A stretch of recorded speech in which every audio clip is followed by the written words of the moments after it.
Gravado nos concorridos estúdios da Unigran, direto de Dourados, interior do Mato Grosso do Sul, a cidade que trocou a grama dos canteiros pela braquiária. Esse é seu podcast Direito do Mato. Eu sou Fabrício Brown e chegou o mês de maio, o mês que tem 5 segundas-feiras. E aqui é o professor Vinícius de Almeida e a vida é mais imprevisível que revólver na mão de macaco. Pense nisso. Eu sou o professor Fernando Machado, porque as tuas flechas se cravaram em mim e a tua mão sobre mim desceu. Eu nunca pensei no macaco armado, mas tudo bem, agora vamos começar a refletir. Daí no Pode filme pensar com flecha Planeta também. dos Macacos. Tem uma cena lá que eu... Tem um monte, mas nesse sentido aí, não no... Por isso que o planeta é deles, né? Por isso que é imprevisível, né? Vamos seguindo aqui. Segundo a evolução, nós somos só uns macacos pelados, mas tudo bem. Começando então esse episódio em Direito do Mato, depois dessa discussão aqui sobre a evolução da espécie humana, fica aquele agradecimento a você que acompanha o nosso projeto, que é com você que a gente consegue fortalecer mais e mais. Também agradecemos à Unigran por oferecer esse espaço para que a gente possa produzir o nosso podcast e também a ajuda daquele que consegue transformar isso aqui em magia pura, que é o Mestre Paulo. Magia pura, hein? E como hoje tudo depende do engajamento nas redes sociais, nós pedimos a você, irmão ou irmã, que nos siga em nossas redes sociais, Facebook, no YouTube, no Instagram principalmente, que hoje é o que movimenta, porque nós estamos aí rumo ao projeto de monetizar algum canal, né, para que a gente possa extrair algum retorno financeiro deste bonito projeto Direito do Mato. Então, curta, compartilhe, encaminhe para os seus amigos e peça a eles também que nos siga nas redes sociais. Falando em monetização, vá lá no YouTube, curta, clique no sininho, compartilhe, comente, mande para os seus amigos e vá também no Rumble, que lá nós já somos monetizados. A gente não ganhou nada ainda, mas já somos monetizados pelo menos. Estamos prontos para ser, né? Estamos prontos para receber alguma coisa já com o canal do PayPal já linkado para ficar rico. Só falta ficar rico. E alguém assistir os vídeos que estão lá. E realmente continuamos sendo o único canal de direito do Rumble. Primeiro e único durante um bom tempo aí, acho que vai ser. Não só da América Latina, mas como do mundo inteiro. A gente está fazendo história. Claro. Dentro do Rumble. Então fica aí mais uma vez o convite para você assistir o episódio lá no Rumble para ver se realmente monetiza, né? É um desafio usar aquela rede social? É um desafio. Mas se quiser ajudar, você consegue. E você também pode contribuir com a obra do senhor adquirindo uma de nossas maravilhosas canecas do Direito do Mato. Edições limitadíssimas. Essas aqui. Mas você pedindo, serão encomendadas mais perante a fábrica, já que nós trabalhamos, como diz o Fernando, sob demanda, né? E aí, agora podemos começar o episódio finalmente. Falando de um dos temas mais interessantes, assim, por parte dos alunos do Direito, que é a questão dos concursos públicos. A gente trouxe aqui umas matérias relacionadas a isso para a gente discutir alguns pontos sobre esse universo. Concurso público é aquele negócio que o acadêmico chega no primeiro semestre, ele quer ser juiz. Quer fazer concurso público para ser ministro do STF. Aí depois ele se contenta com ser juiz, promotor, procurador. Depois ele vai para advogado público, delegado, depois analista, tal. No 10º semestre eu só quero terminar essa porra aí. E acontece, né? Aí começa a família mandar os editais de abrir um concurso, né? Aí você vai ver lá, técnico de enfermagem em Rondônia, né? Mas aí a família manda pro... Eu vi até o meme do Jeff Bezos, ele fala assim, mãe, acabei de comprar o Twitter. Eu falo, filho, o edital de um concurso aqui.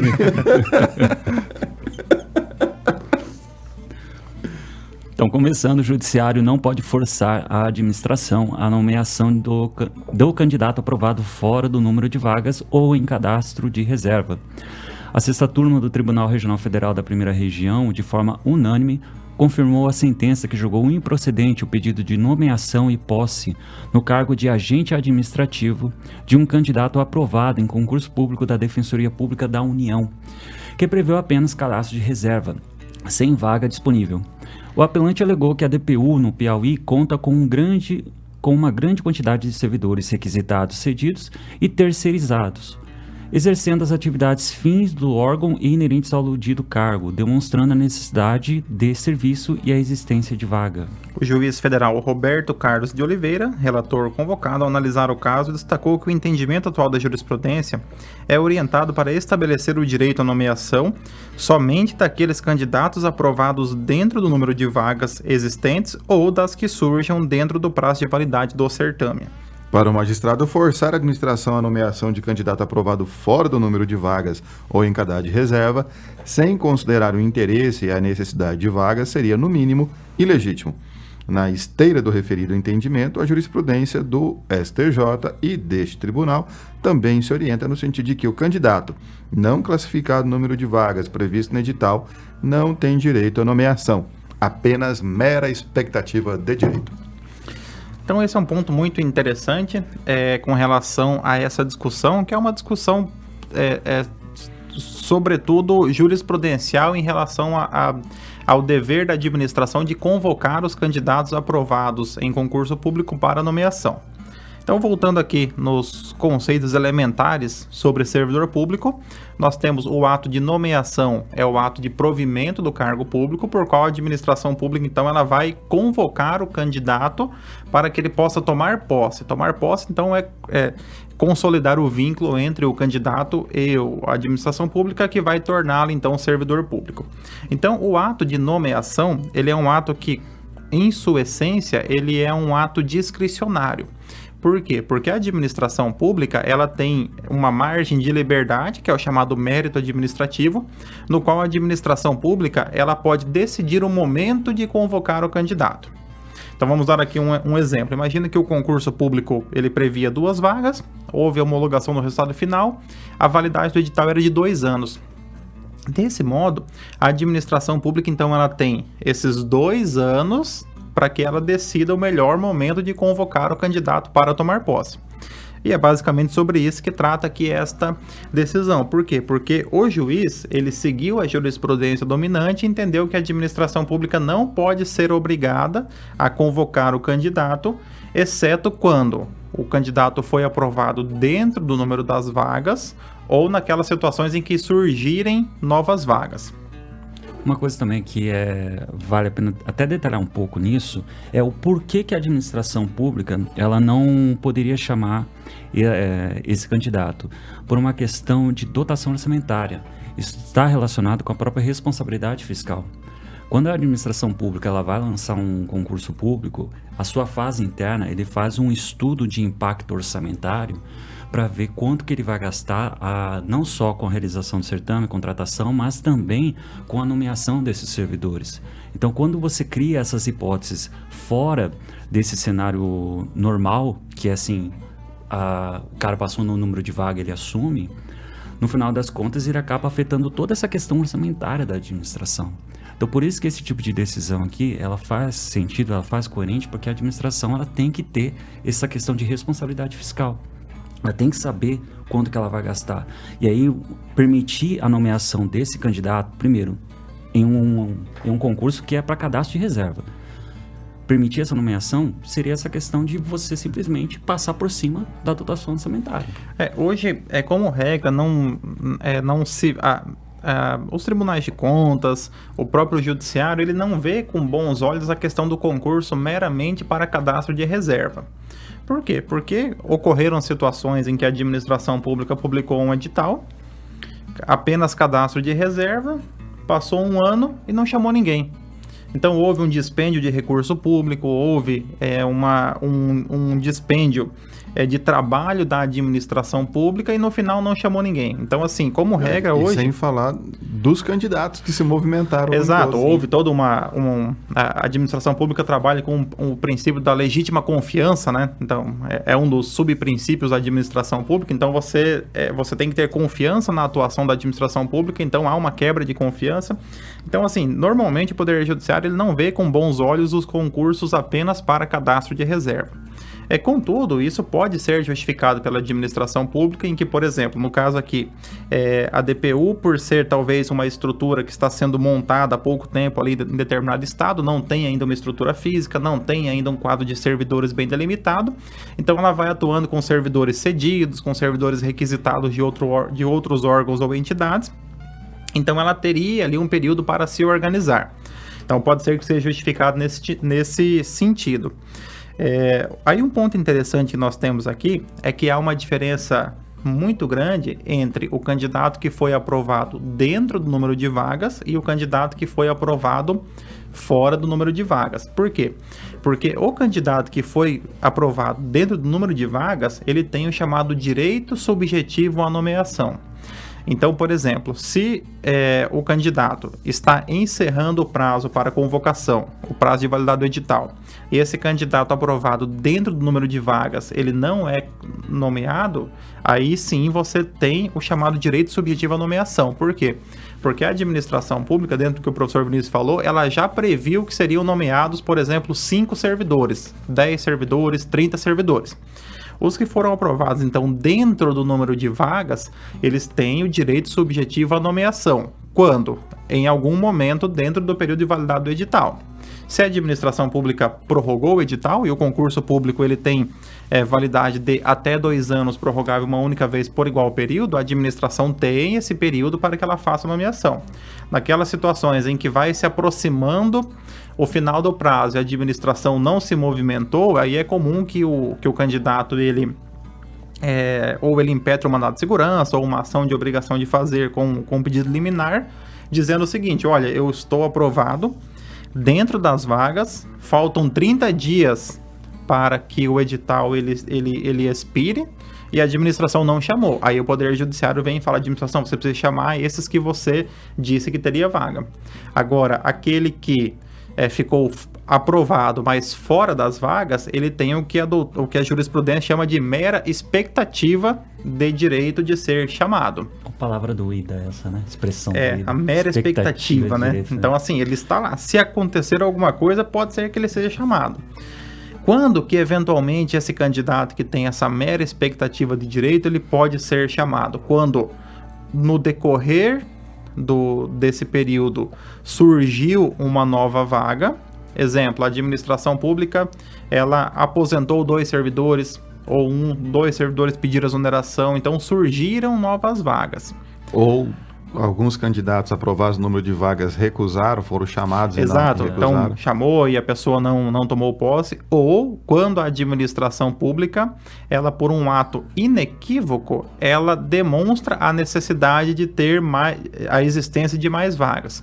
Aqui o exemplo mais comum que nós temos é o exemplo do professor que foi aprovado, ele está aguardando ser chamado, mas a administração pública, ela publica um edital para contratação temporária de professores temporários na chamada vaga pura.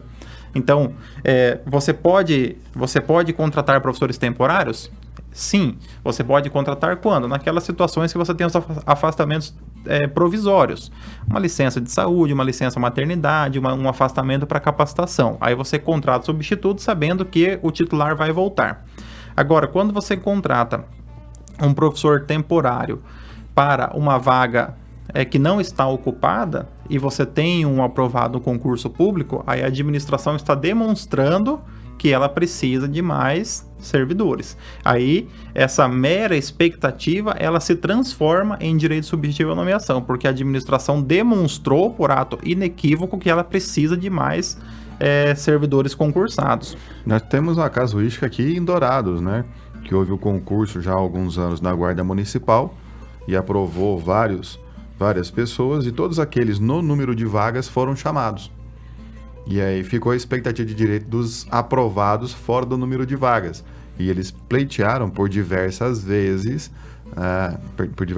pleitearam judicialmente a tentar ingressar serem chamados pela administração pública, mas não conseguiram, porque não conseguiram demonstrar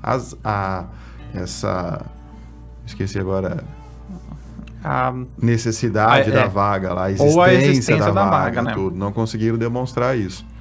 Né? Porque eles poderiam demonstrar, por exemplo, que a Guarda Municipal ela tem ali na sua lei que estabelece a carreira, tem ali 600 vagas. Das 600, apenas 300 estão ocupadas. Aí eles poderiam demonstrar que há espaço para que sejam convocados mais guardas municipais.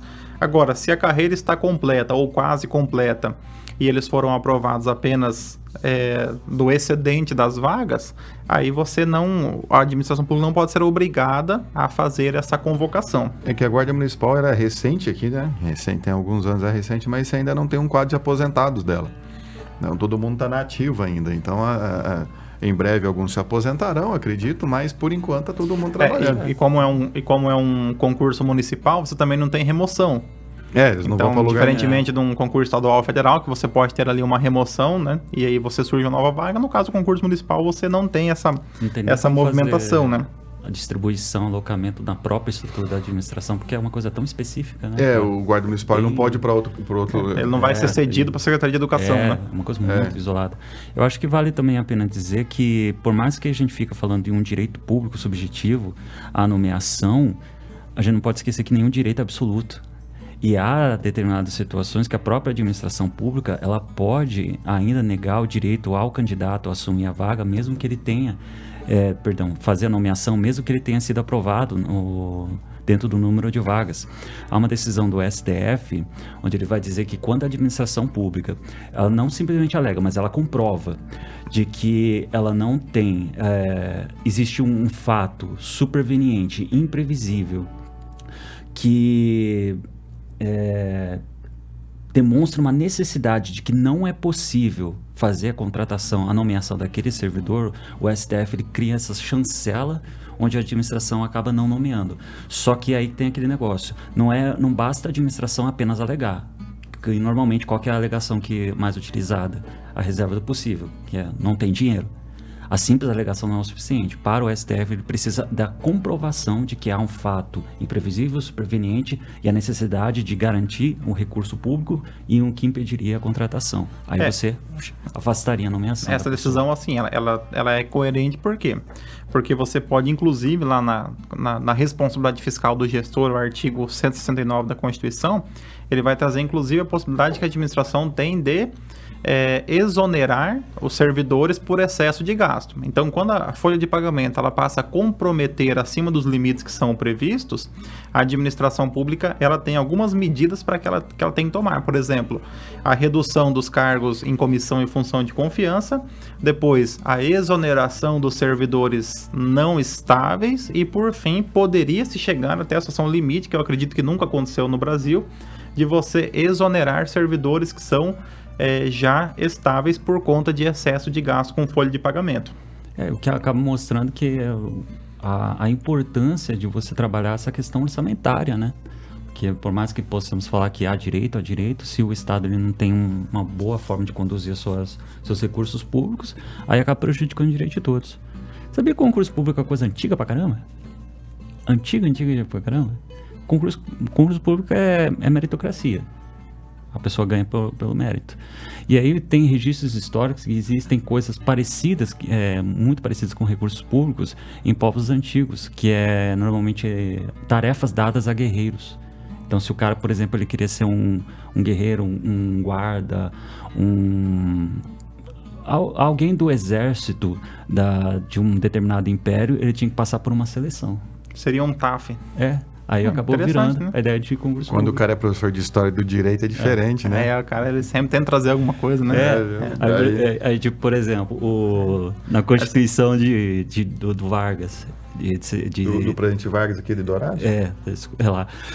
De 34. Ele falava que o concurso público era concurso de provas e exame de sanidade. Daqui a pouco baixa um Cortella, né? Concurso, do latim concursário, né?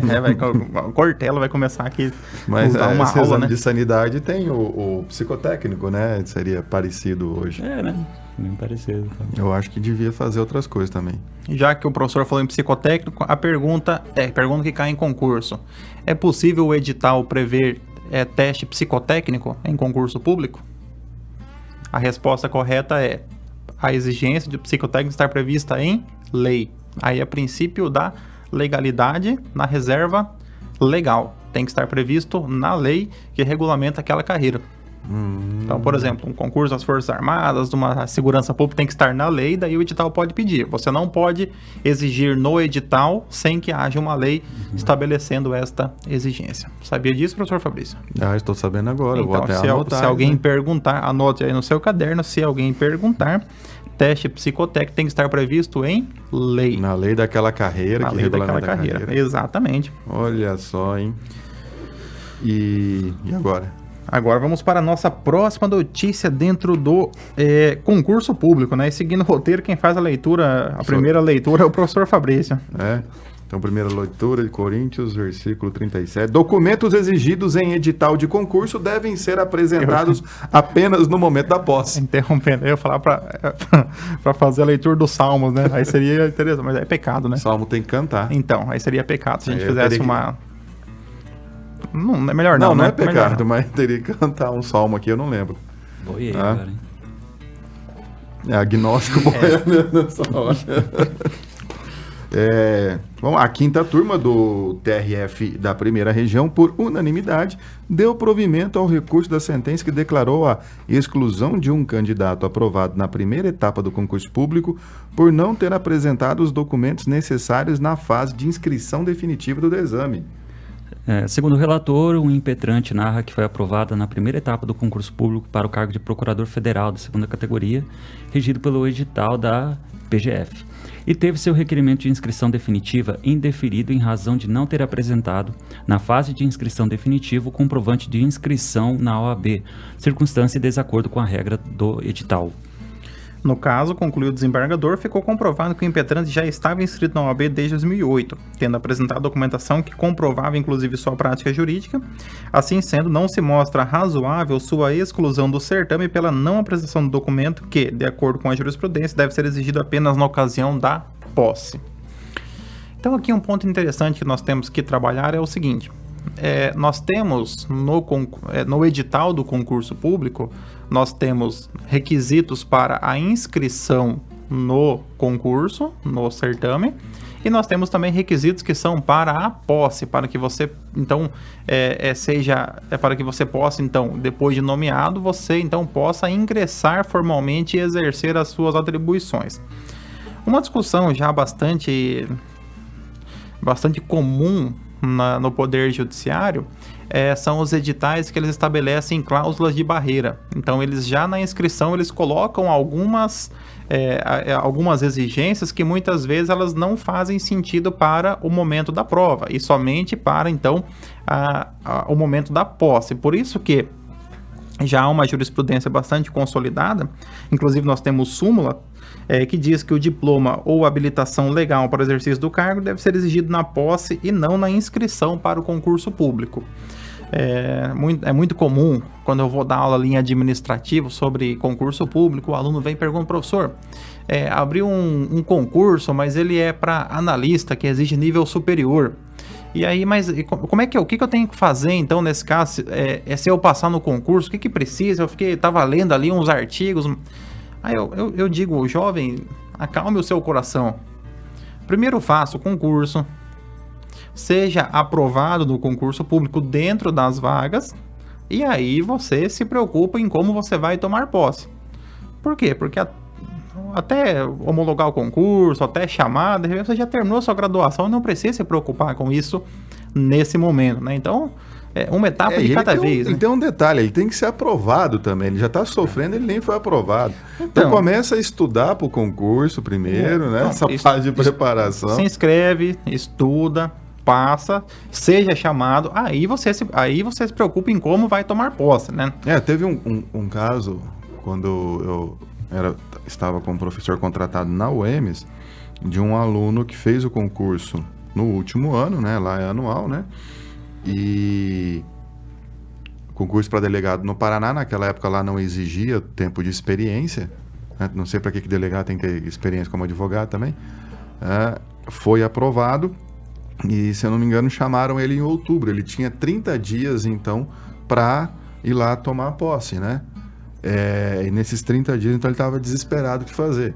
Então, há um procedimento, a instituição, junto com o colegiado ali, antecipou as avaliações finais dele, ele fez todas as avaliações, conseguiu nota para ser aprovado, fez a colação de grau de gabinete e conseguiu, dentro dos 30 dias, fazer tudo isso. Normalmente, as instituições de ensino, elas têm no seu regimento interno a chamada colação extraordinária, que tem normalmente como pressuposto ou a aprovação em concurso público, a nomeação, né, em concurso público, ou a aprovação em programas de estrito sensu, mestrado, doutorado, se o aluno também conseguir, ele em algumas situações a universidade permite, né?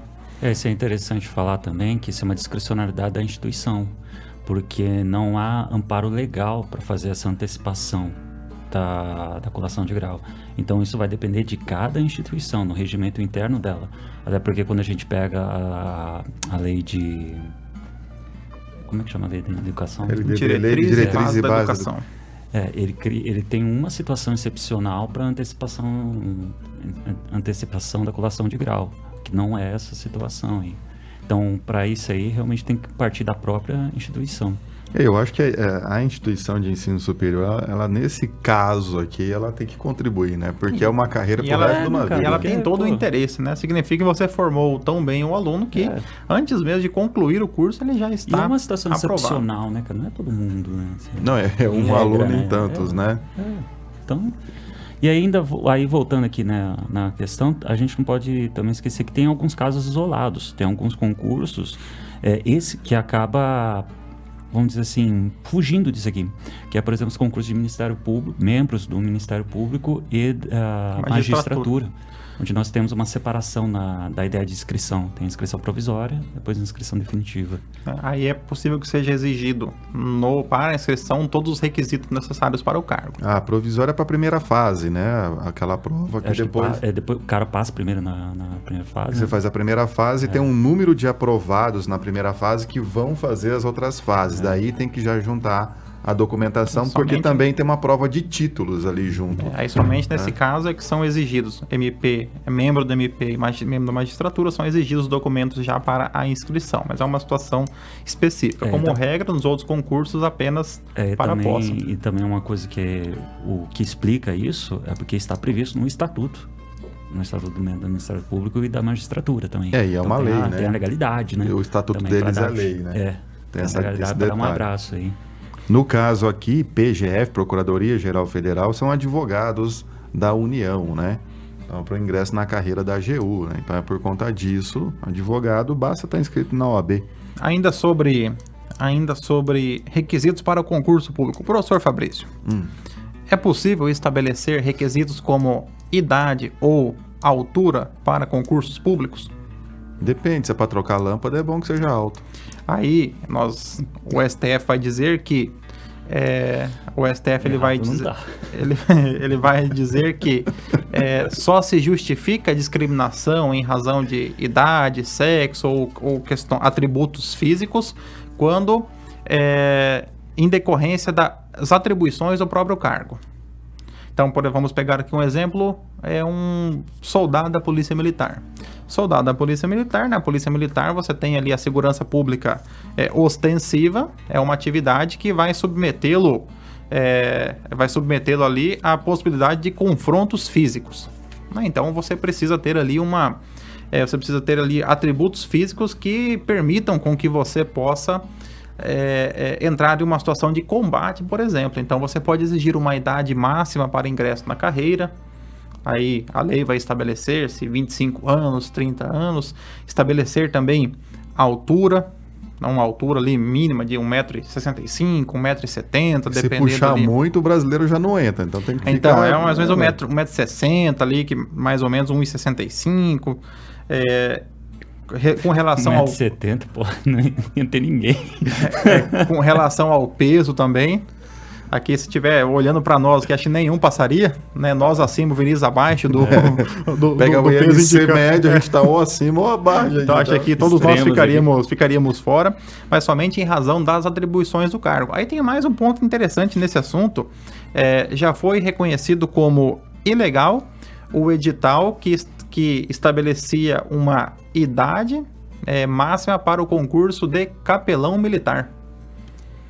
Ó, Por quê? Porque a atividade de capelania, vamos excluir aqui o professor Vinícius, a atividade de capelania, ela não é uma atividade que tem como atribuição combate, ele o não vai pra combate. guerra. Ele não vai, ele vai para a guerra, mas não como um combatente. Ele vai nessa atividade como capelão para levar o conforto espiritual para a linha de frente do combate. Ele só vai usar a estola para isso. Então, nesse sentido, você não pode impedir, você não pode estabelecer, por exemplo, para um veterinário, para um médico, para atribuições que não estão diretamente vinculadas à questão do enfrentamento físico. Ah, então tá. Mas e ainda, para o que tem enfrentamento físico, esses concursos têm como uma das fases um teste físico. Então o pessoal tem que, né, da Polícia Federal, inclusive, tem natação. Algumas carreiras policiais você tem ali, correr, pular, não sei o quê, e da PF ainda tem natação.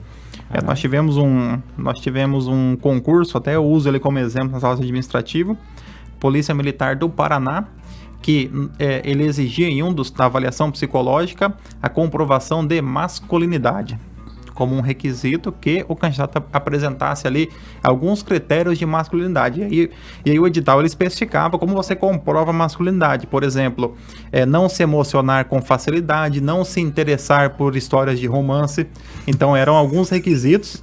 Então, assim, eu já analisando ali, eu pensei comigo, eu falei, eu já não passaria nesse teste. Toda vez que eu assisto o Guarda-Costas, que a Whitney Houston desce do avião, eu me emociono e choro, né? Então, certamente que eu reprovaria nesse teste de masculinidade da Polícia Militar do Paraná. E mau gosto, caralho, também, bicho. Filme ruim da porra. Vai dizer que nessa cena você não se emociona. Eu nem lembro dessa cena. Eu vou te mandar, eu tenho o vídeo no YouTube. Eu chorei naquele filme do cachorro lá com o Richard Gere. Sempre ao seu lado. Aquele é foda, aquele lá é difícil. E eu também chorei quando chamaram o Chaves do ladrão. Ó, viu? A voz já nos disse, né, que é hora de encerrar, né? Eu estava abrindo o coração aqui. Então eu já estava me emocionando, chegou o momento de parar. Irmãos e irmãs, chegamos ao fim de mais um episódio do Direito do Mato. Fica aqui o nosso agradecimento a você que nos acompanhou até o final, você que nos acompanha semanalmente com os nossos episódios, curtindo, comentando, encaminhando para os seus amigos, pessoas do seu convívio comunitário. Fica aqui o nosso muito obrigado. E a gente espera que você já tenha deixado seu like, seu comentário, ativado o sininho no nosso canal do YouTube para receber as novidades e confira também os nossos episódios anteriores em todas as plataformas. Também acompanhe a gente lá nas redes sociais, segue a gente lá no Instagram e no Facebook. E compre uma de nossas canecas. Dê agora, porque o Dia das Mães está cada vez mais perto. Não deixe faltar nesse dia. Enche ela de bombom, que pelo menos o bombom sua mãe vai gostar. Ou essa caneca vai ajudar a passar no concurso público. Sem dúvida. Essa caneca, ela está ungida em nome de Jesus, né? Então, com essa caneca, você será aprovado no próximo concurso público. Vamos providenciar umas e vamos ungir de verdade. Tem o direito subjetivo à nomeação. Adquira a nossa caneca. Não só uma mera expectativa. Lotados ou nomeados, tenham todos uma ótima semana. Um grande abraço, sejam felizes. Concurso público. Vou fazer assim pra... Igual, pessoal. Ele tá muito Cid Moreira